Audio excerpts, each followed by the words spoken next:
This past weekend, I was back at home in Limpopo, visiting back at home and doing certain things, visiting the graves and certain ceremonies that needed to be done. One thing I've realized, it's not just in Jozi where foreigners are taking over, and it seems like everywhere. I've had a friend of mine say even in KwaZulu-Natal, Durban, eThekwini, foreigners, Indians, Chinese, they're taking over businesses and they are making it hard for South African local people to compete because they're doing it at a larger scale. I went back at home in Limpopo. Hi, they've taken over.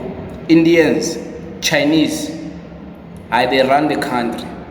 We are not ready to compete with these foreigners. We are not ready as a country. If they leave, many people will starve. If they leave, it will be hard for you to want to buy those things at affordable prices. I'm not talking about just food. Don't tell me about food poisoning. I'm not talking about that. I'm talking about real stuff. Buy some cement, and you can see they say the same product. They sell it cheaper. I'm a China, I'm a India, compared to cash build. Cash build it. They want to maximize the profit, but you can get it from these guys. They're an alternative. Many people are building houses. Buy ceiling to build houses. From foreigners back at home. If you don't believe me, you will see when you go back home, whether Limpopo or wherever. Of course, tuck shops, they run the tuck shops. Even back at home, the tuck shop is run by Indians, it's run by Pakistanis. Tuck shops are run by Chinese.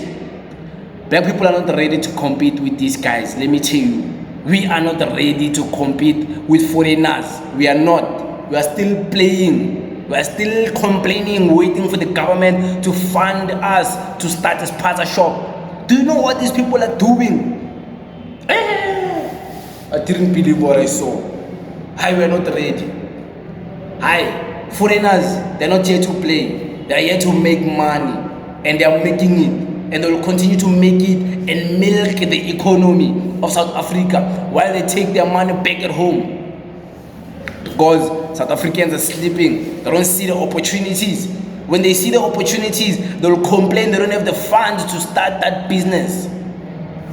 And then you want to tell me you are ready to compete. You want to tell me you don't want to compete. You want to do it yourself. Why are you not doing it now? Why? You won't do it. You won't. You don't have the means. You don't have the dedication to open a spaza shop, to open a big shop where you sell clothes. Like Lapa, a small street.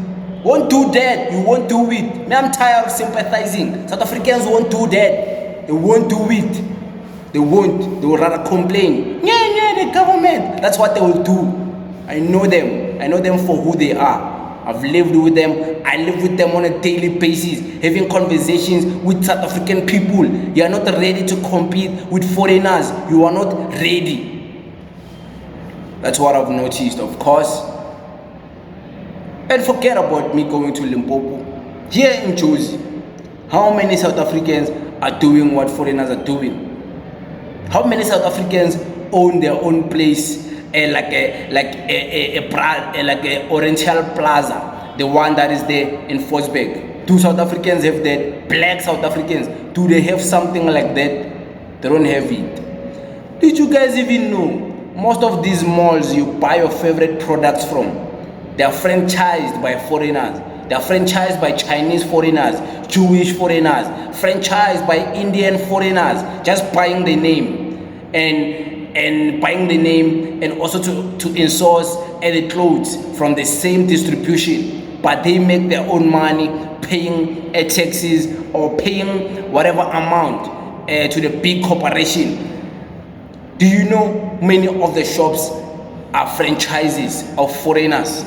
You think it's one person owning them. It's owned by one person. No, the brand, the name, the copyright, the type of clothing, the type of shoes they are owned by different brands Same people, of course, but the franchise, the store, the design of the store is not owned by the same people.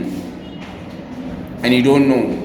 You don't know because you're not ready to compete. You're not ready to learn. You're not ready to know how the world works. They are ready any day to make money. They don't care about buying branded clothes. They don't care about buying fancy clothes, Gucci luxury clothes. Simple and make money every day from the morning at 8 until at 10. Every day consistently, so you never see their shop closing unless maybe they are going to prayer on a Friday. Then you think you are ready. Usaphane lokushayipia, usaphane lokubaya ibhathu into ripe at 3,000, usaphane lokubaya iPhone. Then you think you are ready to compete. You're not ready, so lose up. How many black South African companies are being liquidated today as we speak? Being liquidated. You guys don't even endorse each other. You don't even support each other as black people. Look at Likao's business. How many black South African patriots went and saved him and his business? How many patriots, so-called patriots, fake patriots, went to save Likao, went to help Likao's business stand tall and continue running? They've never. How many stores have closed? Drip closed many of its stores. Many people lost their jobs. Where are these patriots? These ones who think they are something they are not. Cowards, patriots, only know how to bully a small child, Chidima. Where were they to save a South African business of Likao? They were nowhere to be found. They were nowhere.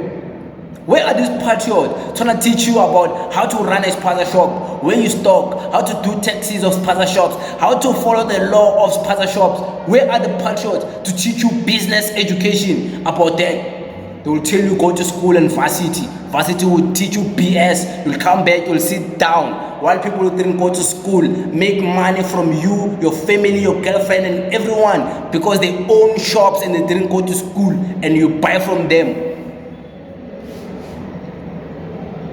So you see, you're not ready, man. Stop acting like you're something you're not. We have to come to a realization as black South Africans that we are not exactly what we think we are. We think we're these special people, these guys in the world who are blessed. No, we are just like any other person in the world. We're just like any other black person in Africa.